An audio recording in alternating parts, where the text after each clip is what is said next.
Hey, it just keeps getting better and better.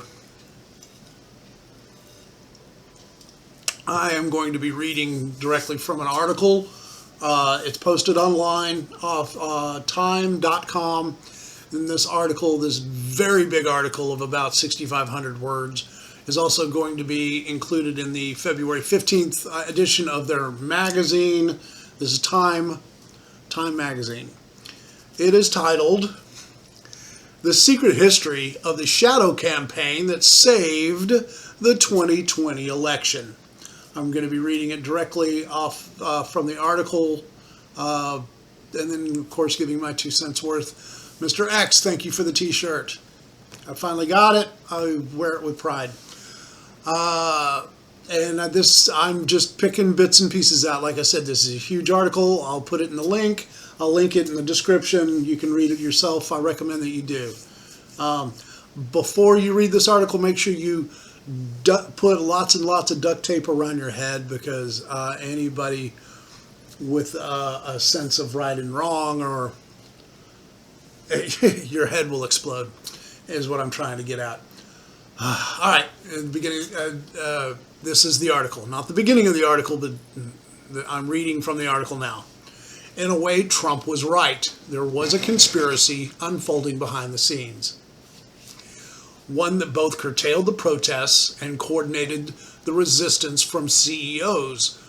Both surprises were the result of an informal alliance between left-wing activists and business titans.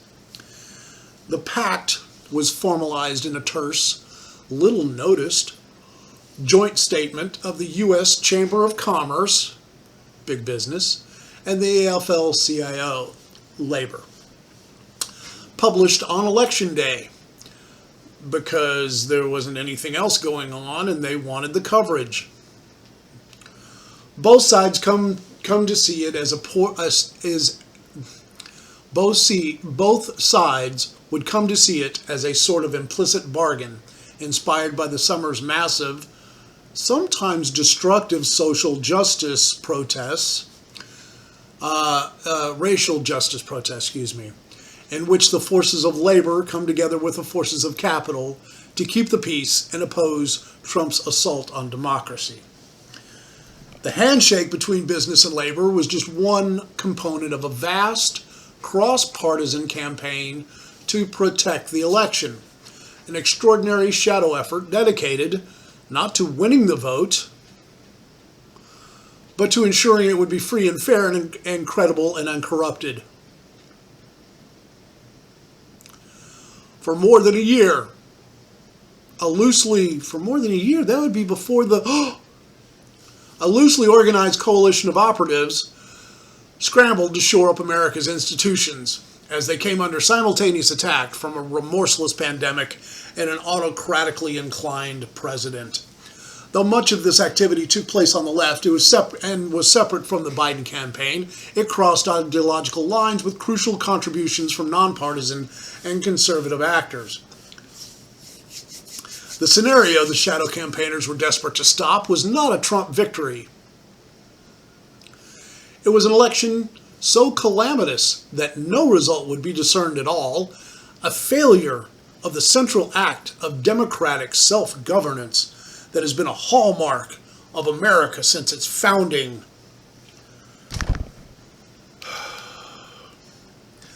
Their work touched every aspect of the election. They got states to change their voting systems and laws. They helped secure millions in public and private funding. Excuse me. They fended off voter suppression lawsuits, also known as transparency and authenticity lawsuits. Recruited armies of poll workers. Armies of poll workers. And got millions of people to vote by mail for the first time. They successfully pressured social media companies to take a harder line against disinformation, used data-driven strategies to fight viral smears. They executed national public awareness campaigns that helped Americans understand how the vote count would unfold over the next few weeks. preventing Trump's conspiracy theories and false claims of victory over from getting more traction. I love how they talk down to the public here. After Election Day, they monitored every pressure point to ensure that Trump could not overturn the result. The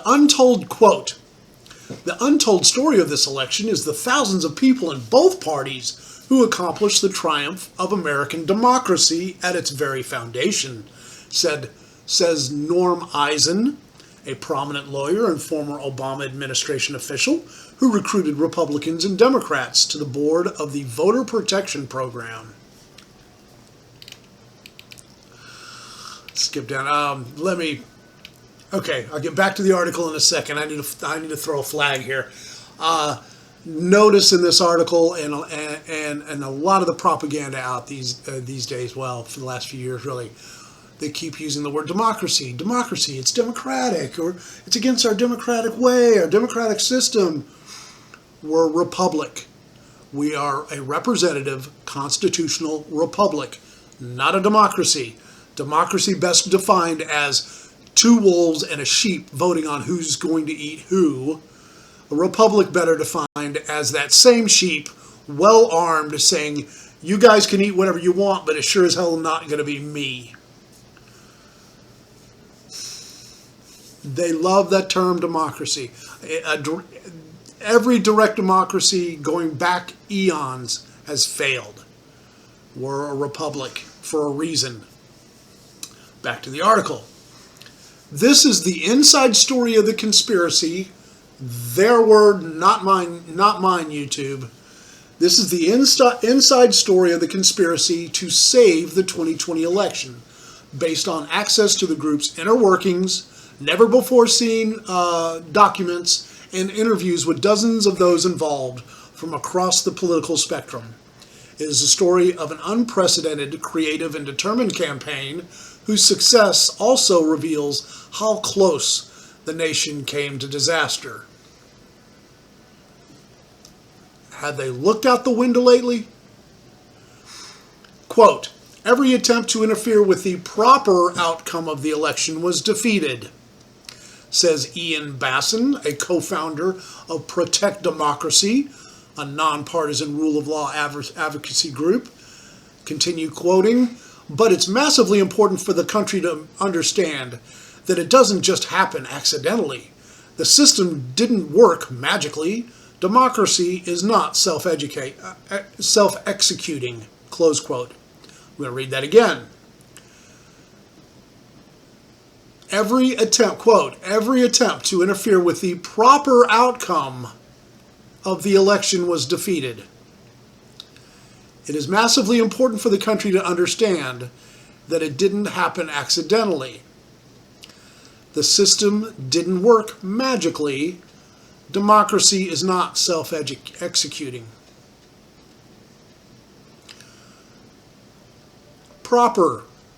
Didn't have the proper outcome. It wasn't going to have the proper outcome.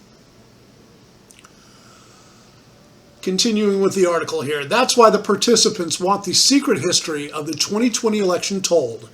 Even though it sounds like a paranoid fever dream, a well-funded cabal of powerful people ranging across industries and ideologies working together behind the scenes to influence perceptions, change rules and laws, steer media coverage, and control the flow of information. Continuing the article. They were not rigging the election. They were fortifying it. And they believe the public needs to understand the system's fragility in order to ensure that democracy in America endures. I planned on reading some more, but I can't take it. My head's going to explode. My eyes are going to start bleeding. I'm going to read that again. A well-funded cabal of powerful people, ranging across industries and ideologies, working together behind the scenes to influence perceptions, change rules and laws, steer media coverage, and control the flow of information. Yeah, Orwell would be proud. Orwell couldn't have written written it better or more horrifying. Ugh. So there.